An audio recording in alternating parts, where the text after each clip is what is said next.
quick Devar Torah. This week we're reading Parshat Acherai Mot Kedoshim. Acherai Mot comes after, it says after the death of Nadav and Avihu. And what is the Torah's prescription to Aaron, the father? Get up, dust yourself off, and let's get on with the business at hand. We have to do Yom Kippur, we have to do all these things. And it's an important lesson here. We will be knocked down in life. Things happen. The important thing is not to let it get you down. You know, sort of like anybody who watches football.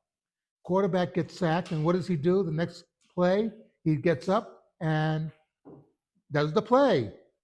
You know, same thing with life. It's one of the things, important things for the Jewish people. And it's no accident that this week's Parsha, Acherai Mot, comes. Last week we had Yom HaShoah. On Tuesday is Yom HaZikaron, Halei Tzal. We were mourning, or rather remembering, the soldiers who died defending Israel. And then after that comes Yom HaSmut, Israel Independence Day. There's an important lesson in this sort of thing. Yom HaShoah, we remember what we lost in Europe, the losses to the Jewish people, which, you know, right after World War II, I'm sure there were a lot of people who stood by and said, well, how can we ever recover from this? 3 years later, we had the state of Israel. Today, that state is the most powerful state in the Middle East. With the possible exception of Turkey, no other state comes close to it. As we've seen in the last few months with the attacks on Iran. And this is an important lesson, is we don't forget your past. Don't forget the bad things that happened. They happened, and we have to deal with them. We also have to remember that we get up, we dust ourselves off, and we get on with it. Back in 1964, I believe it was, Look magazine used to be a very popular magazine here in the United States.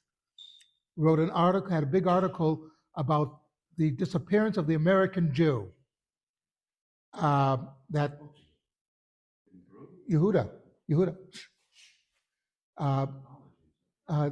that the Jewish community of the United States would disappear, right? What Look magazine didn't bother to look at was the influx of the great Torah scholars who came to the United States after World War II, the building up of the Jewish day school, and probably most important oversight was the fact that there was this group called Chabad, which went out and did outreach, or like Rabbi Buchwald here, does great outreach to the community. I have to, by the way, I have a lot, I'm in a major debt to him, because my wife, when she became frum again, returned to being religious, did it through Rabbi Buchwald. So, anyway, it's a tough crowd here. Anyway, but the point I'm making is we didn't just we didn't sit around and say, oh, woe is us. We got up, dusted ourselves off, and then got on to rebuilding and making something. And that is what the Torah is coming to tell you. Remember what happened. It happened. That's history. But don't sit there in perpetual mourning. Life goes on.